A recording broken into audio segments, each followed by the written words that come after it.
முட்டை மாஸும் கீ ரைஸும் எப்படி செய்கிறது அப்படிங்கிறத தான் பார்க்க போகிறீங்க.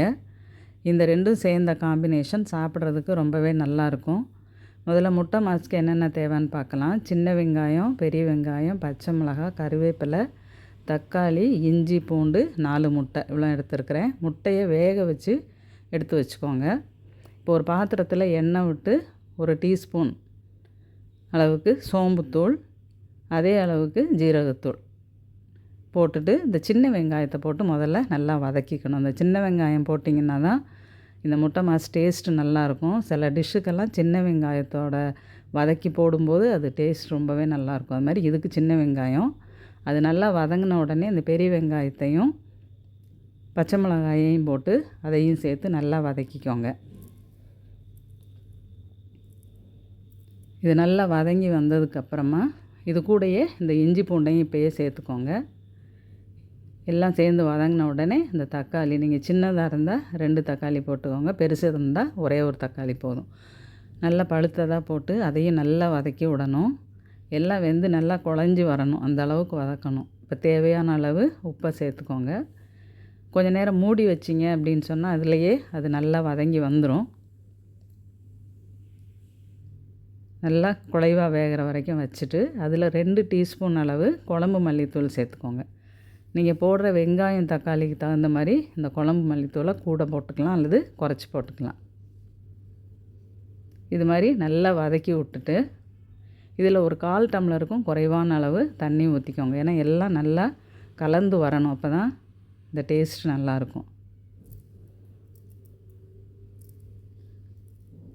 இந்த மாதிரி நல்லா கலந்ததுக்கப்புறமா இந்த முட்டை வேக வச்சதை ஒரு முட்டையை 8 பீஸாக கட் பண்ணிக்கலாம். நம்ம கட் பண்ணி இது மாதிரி இதில் போட்டு இதை நீங்கள் லேசாக பிரட்டி விடணும். ரொம்ப போட்டு கிண்டுனீங்கன்னா இந்த மஞ்சள் கரு ரொம்ப உடஞ்சி போயிடும். அதனால் கவனமாக லேசாக பிரட்டி விட்டு இந்த எல்லா முட்டையிலையும் இந்த மசாலா படுற மாதிரி நீங்கள் நல்லா கலந்து விட்டு மல்லித்தழையை தூவிக்கோங்க. அடுப்பை ஆஃப் பண்ணிவிட்டு உங்களுக்கு காரத்துக்கு தகுந்த மாதிரி மிளகுத்தூளை போடணும். அந்த கடைசியாக மிளகுத்தூள் போடும்போது தான் அந்த வாசனையும் இந்த காரமும் கரெக்டாக இருக்கும். இப்போ கீ ரைஸுக்கு பட்டை, கிராம்பு, ஏலக்காய், கொஞ்சம் வெங்காயம், இஞ்சி, பூண்டு, பே லீஃபு, பச்சை மிளகாய் எடுத்து வச்சுருக்கிறேன், ஒரே ஒரு பச்சை மிளகாய். இந்த பட்டை, கிராம்பு, ஏலக்காவை தட்டி இந்த மாதிரி மாட்டில் தட்டி போட்டு இந்த பே லீஃபையும் போட்டுக்கோங்க. கொஞ்சமாக வெங்காயம் போட்டுக்கோங்க. வெங்காயம் ஆப்ஷனல் தான், வெங்காயம் வேண்டான்னா விட்டுறலாம். இப்போ இஞ்சி பூண்டையும் இதில் நீங்கள் போட்டு வதக்கிக்கோங்க. ஆயிலில் தான் வதக்கணும். முதல்லையே நெய்யை விட்டுட்டிங்கன்னா அந்த வாசனை வேறு மாதிரி ஆயிரும். இப்போ கொஞ்சமாக உப்பு சேர்த்துக்கிட்டு கொஞ்சம் நெய் இதில் சேர்த்துக்க போகிறோம். நம்ம ஜீரக சம்பா அல்லது பாஸ்மதி ரைஸ் அல்லது சாதாரண பொன்னி பச்சரிசியை நீங்கள் வேக வச்சு எடுத்து வச்சுக்கோங்க. நான் 1 டம்ளர் ரைஸுக்கு இவ்வளோ போட்டிருக்கிறேன்.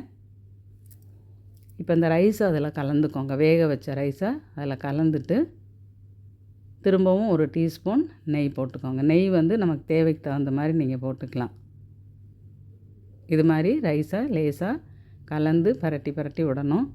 இப்போ நெய் எல்லாமே நல்லா கலந்து வந்துடும். கடைசியாக மல்லித்தலையும் புதினாவும் சின்ன சின்னதாக கட் பண்ணி அதை நல்லா கலந்து விட்டு இந்த சூட்டோடு மூடி வச்சிட்டிங்க அப்படின்னு சொன்னால் இந்த வாசனை எல்லாமே இதில் சேர்ந்துடும். நெய் வாசனை, புதினா வாசனை எல்லாம் சேர்ந்து இந்த சாப்பாடு சாப்பிட்றதுக்கும் நல்லாயிருக்கும், வாசனையும் நல்லாயிருக்கும். இது கூட நீங்கள் இந்த முட்டை மாஸும் ஆனியன் ரைத்தாவும் வச்சு சாப்பிட்டீங்கன்னு சொன்னால் இந்த காம்பினேஷன் ரொம்ப நல்லாயிருக்கும். நீங்கள் செய்து பார்க்கலாம்.